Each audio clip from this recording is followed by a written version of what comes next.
I'm joined by Stefan Valentini, who plays for Avondale in the NPL Victoria. Thank you for joining me, Stefan. Thank you. Thanks for having me. So, where did your love for football first start? Well, my dad's he's a crazy football fan. So kind of like grew up into it. And um, my dad supported Juventus. So he kind of pushed me into that as well to go for him. But I do now love and support Juventus. So always when I was young, always had my Juventus kits, Juventus scarves and everything, sleeping around with them, sleeping with a soccer ball. So yeah, that's how my love for the football started, playing from a young age as well. And yeah. And who were your football idols growing up? I'd imagine there would be a fair few Juventus players. Yeah, so we actually named our dog after Roberto Baggio. So our dog's called Baggio, and who I always used to watch, and my dad's favorite like player is Del Piero. Just them two, just watching their games, trying to base my game off them as much as I can. But yeah, they were both quality players and they're a lot different to the way I play, but just looking at how they play, how they finish goals and set up goals, like it's unbelievable. And you got your professional debut for Perth Glory in the FFA Cup against Newcastle. What do you remember about that match? And personally, how do you think you went? It was one of those things where like everything happened quickly when I went to Perth. Like I started in the youth team, and then all of a sudden, like things were going well, and they called me up into the first team to start training, and things went well. I was training good, and then the opportunity came where I got called up to be in the squad for that game. So it was very nerve wracking. Like we obviously travelled. It wasn't at home. Like we travelled and played. I think it was in Newcastle, if I can remember right, but I'm not too sure. And then, yeah, then they brought me on, and I was nervous at the start. Like I remember when I was coming on, when the linesman, one of the referees, fourth referee was the third referee.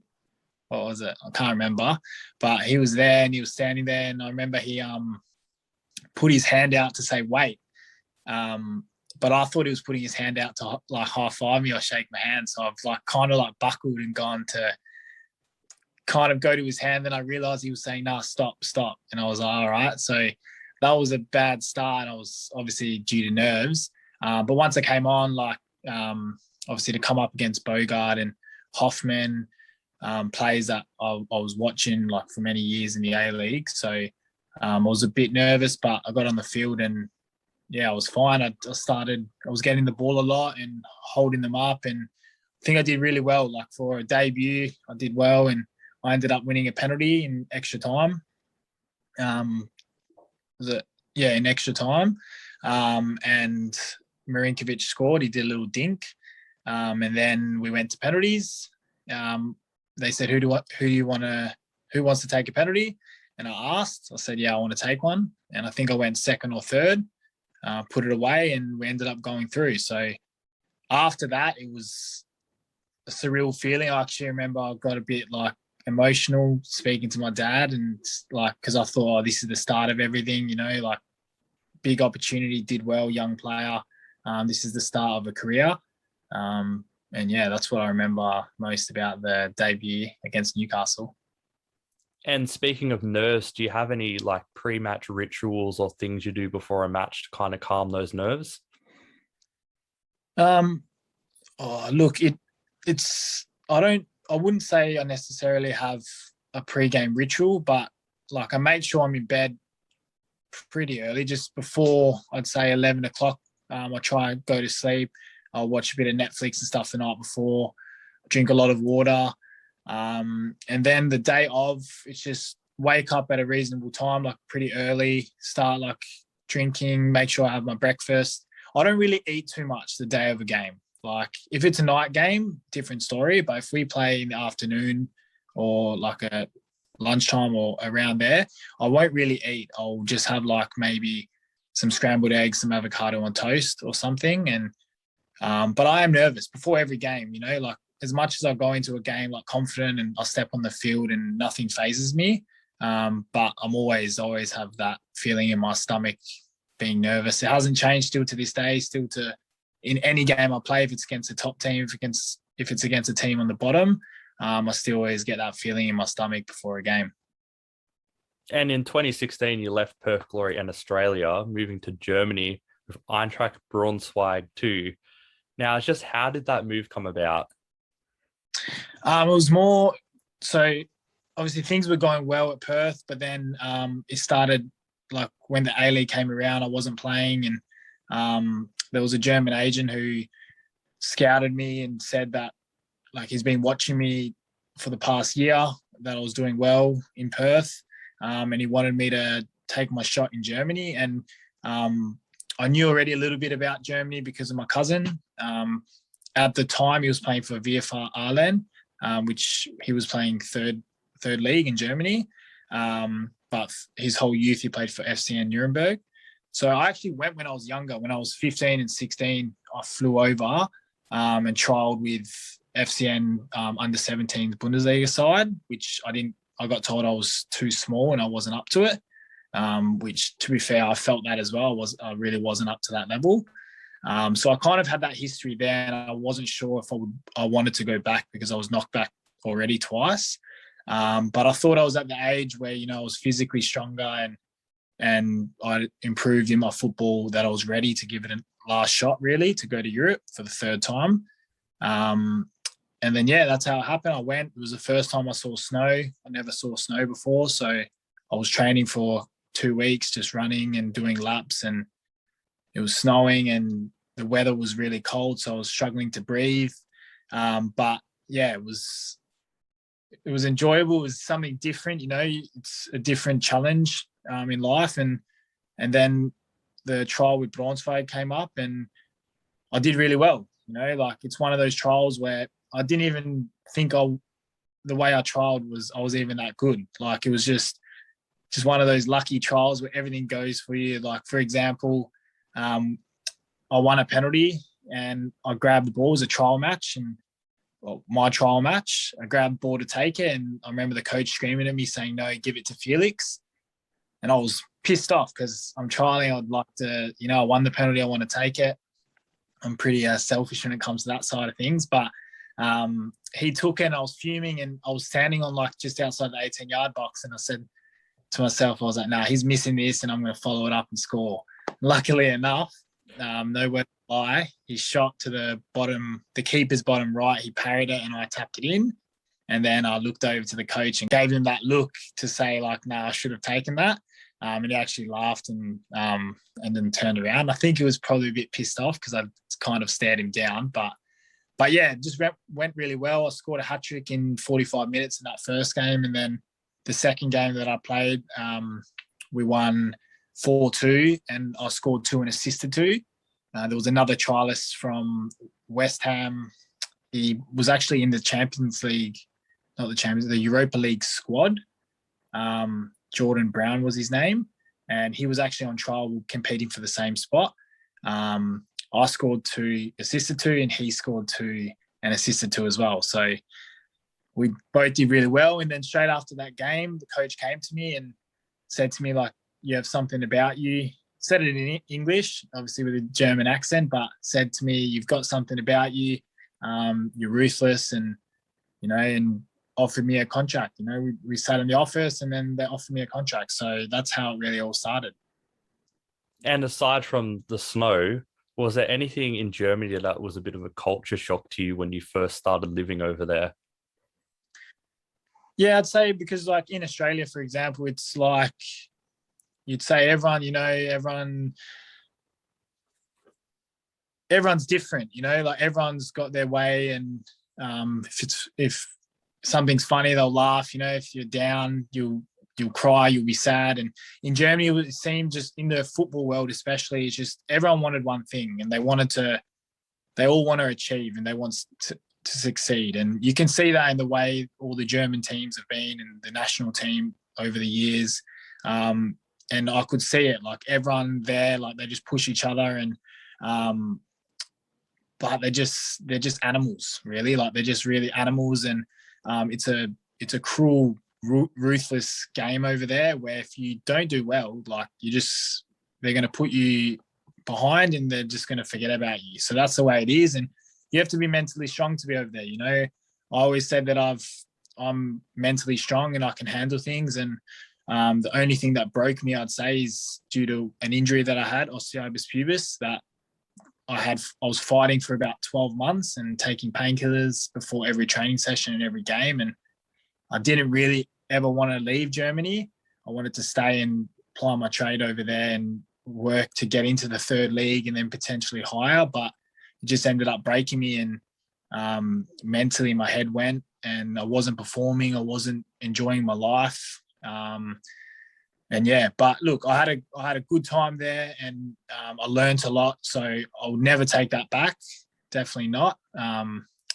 But yeah, maybe some people say to this day, maybe you should have stayed in Australia and worked your way up in the A-League and then moved on. But, you know, you can't look at that and say, oh, if that's the choice I made. And I learned a lot. And I think the player I am today is because of that. And German football has a real reputation as being sort of very technical focused, like technically focused. Did you find that reputation was pretty much spot on during your time there, or was it a different story? To be honest, I think, look, technically unreal. Like I've played with players there that I've still to this day, I've never played with players like that. Like certain players, I remember a guy called Eros Datsai. He's playing currently in the regional Liga, but for a really strong team that's been around for a while. He'll go up. He'll probably play third or second league in the next couple of years. But for example, he was mental. Like his technical ability was crazy, and you had that there. Like everyone was good and technically gifted. Obviously, from a young age, they're training 5 times a week. You know, like, and that's the difference from Australia and Germany. But I'd say the biggest thing would be tactically. I think tactically, I was very far off everyone. You know, I didn't know where to position myself as much. And that was the thing I struggled with. And my coach worked with me a lot and said, like, you need to learn this. This is our game and this is German football. If you don't learn it, then you can't excel and succeed. So that was a big thing. And obviously a language barrier was hard as well. But now I can speak fluent German. So it took me probably about 2.5 years to get good at it, but I got there in the end. So I'm happy. And you mentioned your cousin a bit earlier. Your cousin is Enrico Valentini. Did you ever get the chance to play against him or not? Nah. He was in the third league and he was actually playing on the wing and he was scoring goals for fun. And he started like his whole youth career in FC in Nuremberg. He ended up moving from Aalen to Karlsruhe. I think that's how you say it. He went there, which was third league as well, but then they got promoted into the second Bundesliga. He did really well, and then he started playing as a right back.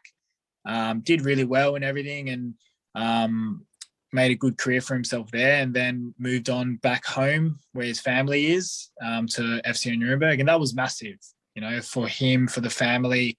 My family has a restaurant over there. His mum and dad have a restaurant called Valentini in like 5 minutes down the road from the stadium. So that was huge for him to go back home and play. And he loves it and built a house there with his partner. Has got 2 kids over there now. So he couldn't be happier.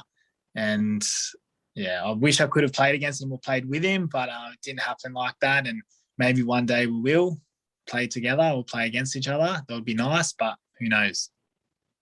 And you're now back in Australia. You're playing in the MPL Victoria. You've played in MPL in 3 different states. So in your opinion, is the level very different between the states, or is it kind of on par between all of them? Yeah, big difference. My first year in Victoria, 2019, I'd never been played in Victoria or anything, so it was tough. Everyone always told me it's the best MPL in Australia, so I wanted to try it out and test myself. And it was tough. It was physical, you know, it was the most physical out of all the MPLs I've played in. And it's not easy. Like once you get the hang of it, you know, then you start learning how to be smarter and not put yourself into physical battles all the time. But then you got Adelaide. I think Adelaide and Perth, the comparison, I'd say they're very similar. Maybe Adelaide would be a little bit better league, but quality-wise, like players-wise, I'd say there are a lot of good players in Perth that do end up making the step to Melbourne or Sydney or Adelaide. But just the squads just aren't, the depth in the squads aren't big enough. And that's where I'd say Adelaide have probably got the up on them just due to that. But you can't compare Perth and Adelaide's league compared to Victoria. You can't compare it. Victoria's league, every team has a good depth and a good squad and very good players and players that should definitely sit on the bench in Victoria. In Perth, you've got your starters and that's it. They play every week. So I'd say that's the biggest difference. And just physical, like I said, it's physical, it's tough, a lot of good teams, a lot of big clubs. And yeah, that's what I would say about it. And the NPL is a semi-professional league. So a lot of players have like real jobs as well as football. So in your opinion, like from your experience, how difficult is it to balance that real life, real career with also trying to get a football career? To be honest, so when I first came in 2019, I didn't work. I just played. I was working like casual jobs here and there, doing warehouse work and everything. And I felt because I was home a lot of the time, my focus was all on football. And you put that pressure on yourself because you're saying, I have to do well because I want to get a chance in the A-League. I have to do this. You step on the field, you're like, I have to score goals to get a contract, And what I learned over the 3 years was when you don't focus so much on it and you just enjoy your life and you're comfortable and you don't put pressure on yourself, you play better. So this year, for example, I went into full-time work. I was working 40-hour weeks doing real estate, training as well, because at Avondale, they take it very serious. So we train 3-4 times a week. I was balancing them both, going straight from work, straight to training. And it was hard on that side of things. Like my body was feeling it, but I felt like because I had focus on two things and I didn't put pressure on myself on the football field, when I stepped on the field, I performed and I did well because, I just didn't say, I have to do this, I have to do this. I went on the field and I did well. I believed in my ability. And yes, some games I was really tired and probably cramped up a bit too quickly. But you can manage that and learn from it. It's hard when you don't train full time. But yeah, I feel like it worked. Working and playing, I felt like it. I had something else to think about, not just football all the time. And you're currently at Avondale in NPL Victoria. It's your second stint there. You're doing incredibly well in this stint. You did well in the first stint. So what is it about Avondale, the club, the setting, that really gets the best out of you, do you think? It's just the club, the boys. We have a really good change room and we're all very close off the field. We're all around the same age. The average age in the team, I'd say, would be like 24, 25. So we're all around that age and we just get along. Everyone wants the same thing. Everyone wants to succeed. It's just a good group to be a part of. The club, they look after us. We have our dinners every week, and we'll stay there. We won't just stay for dinner and go home. Like we'll stay there, dinner, we'll chill, talk about football, talk about life, just everything. It's just as a whole, as a club and the coaches, players, it's just everyone gets along. Everyone wants the same thing. And it's a great club to be a part of. And honestly, I don't see myself playing for any other team in the NPL Victoria other than Avondale. Like I really don't. That's the team that I've always wanted to play for in regards to in Victoria. And I've enjoyed it there and nothing will change that. And what are your goals for the rest of 2021? Well, obviously with the season being cancelled, it's not like my goal was, winning the league with the team, being 7 points clear. It was going really well for us. COVID's stopped and started the season. On a personal level, I wanted Golden Boot. That was a big thing for me. Big year, scoring goals, helping the team. But the main thing was to win the league, and the second main thing was to win Golden Boot because, you always got to have those goals. I've never won a Golden Boot at a senior level, and it would have been nice to get, even though it's cancelled and I still finished on top. It's not the same, I'm not awarded with that. But now for me, season's done. I've come back home to Perth to see family, and my brother just had a baby boy, so I'm excited to see him after I'm out of isolation. And yeah, I'm just hoping to push for something, and hopefully an opportunity comes up in the A-League. I really hope it comes along. So I'm just waiting on to see what happens.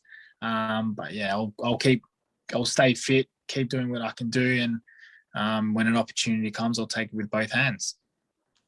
Well, fingers crossed that opportunity does happen. I would love to see you in the A-League. But thank you so much for joining me this afternoon, Stefan. It's been an absolute pleasure.